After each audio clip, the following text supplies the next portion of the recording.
नवरात्रि व्रत कथा।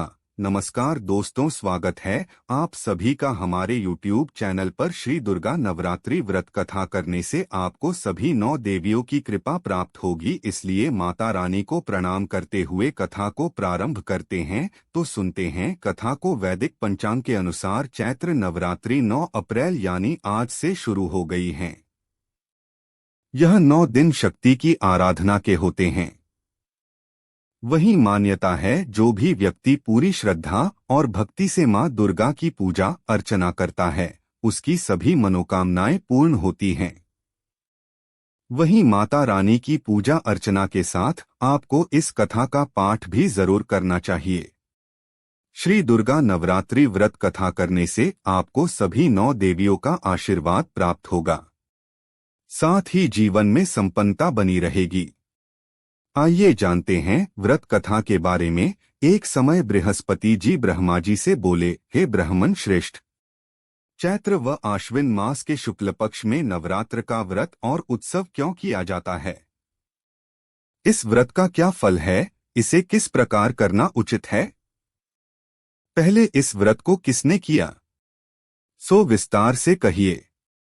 बृहस्पति जी का ऐसा प्रश्न सुन ब्रह्मा जी ने कहा, हे बृहस्पति, प्राणियों के हित की इच्छा से तुमने बहुत अच्छा प्रश्न किया है। जो मनुष्य मनोरथ पूर्ण करने वाली देवी दुर्गा, महादेव, सूर्य और श्री हरि का ध्यान करते हैं, वे मनुष्य धन्य हैं। यह नवरात्र व्रत संपूर्ण कामनाओं को पूर्ण करने वाला है।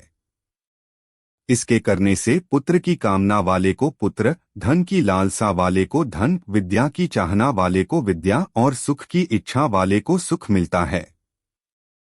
इस व्रत को करने से रोगी मनुष्य का रोग दूर हो जाता है, मनुष्य की संपूर्ण विपत्तियां दूर हो जाती हैं और घर में समृद्धि की वृद्धि होती है। बंध्या को पुत्र प्राप्त होता है, समस्त पापों से छुटकारा मिल जाता है और मन का मनोरथ सिद्ध हो जाता है। जो मनुष्य इस नवरात्र व्रत को नहीं करता, वह अनेक दुखों को भोगता है और कष्ट व रोग से पीड़ित हो अंगहीनता को प्राप्त होता है। उसके संतान नहीं होती और वह धन धान्य से रहित हो, भूख और प्यास से व्याकुल घूमता फिरता है तथा संज्ञाहीन हो जाता है। यदि व्रत करने वाला मनुष्य सारे दिन का उपवास न कर सके तो एक समय भोजन करे और 10 दिन बांधवों सहित नवरात्र व्रत की कथा का श्रवण करे। हे बृहस्पति, जिसने पहले इस महाव्रत को किया है, वह कथा मैं तुम्हें सुनाता हूँ, तुम सावधान होकर सुनो। इस प्रकार ब्रह्मा जी का वचन सुनकर बृहस्पति जी बोले, हे ब्राह्मण, मनुष्यों का कल्याण करने वाले इस व्रत के इतिहास को मेरे लिए कहो, मैं सावधान होकर सुन रहा हूँ। आपकी शरण में आए हुए मुझ पर कृपा करो। तब ब्रह्मा जी बोले, प्राचीन काल में मनोहर नगर में पीठक नाम का एक अनाथ ब्राह्मण रहता था। वह भगवती दुर्गा का भक्त था। उसके संपूर्ण सद्गुणों से युक्त सुमति नाम की एक अत्यंत सुंदरी कन्या उत्पन्न हुई। वह कन्या सुमति अपने पिता के घर बाल्यकाल में अपनी सहेलियों के साथ क्रीड़ा करती हुई इस प्रकार बढ़ने लगी, जैसे शुक्ल पक्ष में चंद्रमा की कला बढ़ती है।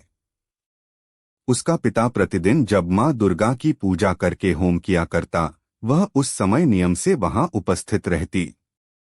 एक दिन सुमति अपनी सखियों के साथ खेल में लग गई और भगवती के पूजन में उपस्थित नहीं हुई। उसके पिता को पुत्री की ऐसी असावधानी देखकर क्रोध आया और वह पुत्री से कहने लगा, अरे दुष्ट पुत्री, आज तूने भगवती का पूजन नहीं किया, इस कारण मैं किसी कुष्ठ रोगी या दरिद्र मनुष्य के साथ तेरा विवाह करूंगा। पिता का ऐसा वचन सुन सुमति को बड़ा दुख हुआ और पिता से कहने लगी, हे पिता, मैं आपकी कन्या हूँ तथा सब तरह आपके अधीन हूँ, जैसी आपकी इच्छा हो वैसा ही करो। राजा से, कुष्टी से, दरिद्र से अथवा जिसके साथ चाहो मेरा विवाह कर दो, पर होगा वही जो मेरे भाग्य में लिखा है। मेरा तो अटल विश्वास है, जो जैसा कर्म करता है उसको कर्मों के अनुसार वैसा ही फल प्राप्त होता है, क्योंकि कर्म करना मनुष्य के अधीन है पर फल देना ईश्वर के अधीन है। जैसे अग्नि में पड़ने से तृणादि उसको अधिक प्रदीप्त कर देते हैं, इस प्रकार कन्या के निर्भयता से कहे हुए वचन सुन उस ब्राह्मण ने क्रोधित हो अपनी कन्या का विवाह एक कुष्टी के साथ कर दिया और अत्यंत क्रोधित हो पुत्री से कहने लगा, हे पुत्री, अपने कर्म का फल भोगो, देखें भाग्य के भरोसे रहकर क्या करती हो। पिता के ऐसे कटु वचनों को सुन सुमति मन में विचार करने लगी, अहो, मेरा बड़ा दुर्भाग्य है जिससे मुझे ऐसा पति मिला। इस तरह अपने दुख का विचार करती हुई वह कन्या अपने पति के साथ वन में चली गई और डरावने कुशायुक्त उस निर्जन वन में उन्होंने वह रात बड़े कष्ट से व्यतीत की।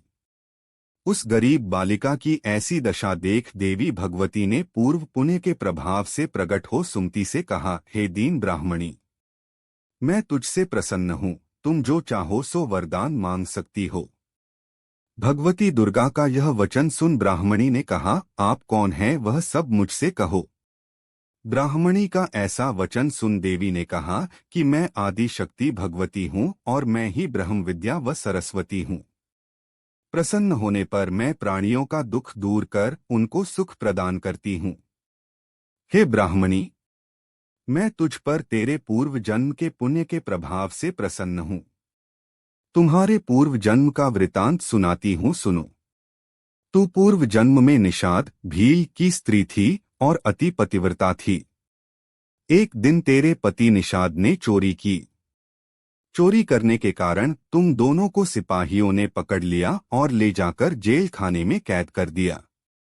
उन लोगों ने तुझको और तेरे पति को भोजन भी नहीं दिया। इस प्रकार नवरात्र के दिनों में तुमने न तो कुछ खाया और न जल ही पिया। इस प्रकार 9 दिन तक नवरात्र का व्रत हो गया। हे ब्राह्मणी, उन दिनों में जो व्रत हुआ, इस व्रत के प्रभाव से प्रसन्न होकर मैं तुझे मनोवांछित वर देती हूँ। तुम्हारी जो इच्छा हो सो मांगो। इस प्रकार माँ भगवती के वचन सुन ब्राह्मणी बोली, अगर आप मुझ पर प्रसन्न हैं तो हे जगत जननी, मैं आपको प्रणाम करती हूँ, कृपा करके मेरे पति का कोढ़ दूर करो। देवी ने कहा, उन दिनों तुमने जो व्रत किया था उस व्रत का एक दिन का पुण्य पति का कोढ़ दूर करने के लिए अर्पण करो। उस पुण्य के प्रभाव से तेरा पति कोढ़ से मुक्त हो जाएगा।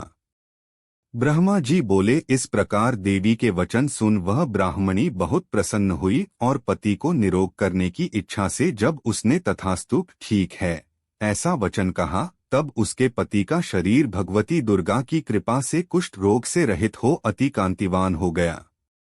वह ब्राह्मणी पति की मनोहर देह को देख देवी की स्तुति करने लगी, हे दुर्गे, आप दुर्गति को दूर करने वाली, तीनों लोकों का संताप हरने वाली, समस्त दुखों को दूर करने वाली, रोगी मनुष्य को निरोग करने वाली, प्रसन्न हो मनोवांछित वर देने वाली और दुष्टों का नाश करने वाली जगत की माता हो। हे अम्बे, मुझ निरपराध अबला को मेरे पिता ने कुष्टी मनुष्य के साथ विवाह कर घर से निकाल दिया। पिता से तिरस्कृत निर्जन वन में विचर रही हूँ। आपने मेरा इस विपदा से उद्धार किया है। हे देवी, आपको प्रणाम करती हूँ, मेरी रक्षा करो। ब्रह्मा जी बोले, हे बृहस्पति। उस ब्राह्मणी की ऐसी स्तुति सुन देवी बहुत प्रसन्न हुई और ब्राह्मणी से कहा, हे विद्वान ब्राह्मणों से पूछकर घट स्थापन करें और वाटिका बनाकर उसको प्रतिदिन जल से सींचें। महाकाली, महालक्ष्मी और महासरस्वती देवी की मूर्तियां स्थापित कर उनकी नित्य विधि सहित पूजा करें और पुष्पों से विधिपूर्वक अर्घ्य दें। बिजौरा के फल से अर्घ्य देने से रूप की प्राप्ति होती है। जायफल से अर्घ्य देने से कीर्ति, दाख से अर्घ्य देने से कार्य की सिद्धि होती है, आंवले से अर्घ्य देने से सुख की प्राप्ति और केले से अर्घ्य देने से आभूषणों की प्राप्ति होती है। इस प्रकार पुष्पों व फलों से अर्घ्य देकर व्रत समाप्त होने पर 9वें दिन यथा विधि हवन करें। खांड, घी, गेहूं, शहद, जौ, तिल, बिल्व, बेल, नारियल, दाख और कदम्ब आदि से हवन करें। गेहूं से होम करने से लक्ष्मी की प्राप्ति होती है। खीर एवं चंपा के पुष्पों से धन की और बेल पत्तों से तेज व सुख की प्राप्ति होती है। आंवले से कीर्ति की और केले से पुत्र की, कमल से राज सम्मान की और दाखों से संपदा की प्राप्ति होती है। खांड, घी, नारियल, शहद, जौ और तिल तथा फलों से होम करने से मनोवांछित वस्तु की प्राप्ति होती है। व्रत करने वाला मनुष्य इस विधि विधान से होम कर आचार्य को अत्यंत नम्रता के साथ प्रणाम करे और यज्ञ की सिद्धि के लिए उसे दक्षिणा दे। इस प्रकार बताई हुई विधि के अनुसार जो व्यक्ति व्रत करता है उसके सब मनोरथ सिद्ध होते हैं, इसमें तनिक भी संदेह नहीं है।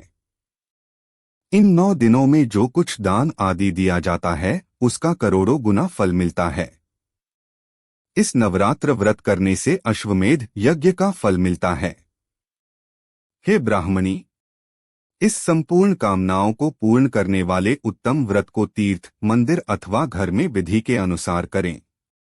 ब्रह्मा जी बोले, हे बृहस्पति। इस प्रकार ब्राह्मणी को व्रत की विधि और फल बताकर देवी भगवती अंतर्ध्यान हो गई। जो मनुष्य या स्त्री इस व्रत को भक्तिपूर्वक करता है वह इस लोक में सुख प्राप्त कर अंत में दुर्लभ मोक्ष को प्राप्त होता है। हे बृहस्पति, यह इस दुर्लभ व्रत का महात्म्य है जो मैंने तुम्हें बतलाया है।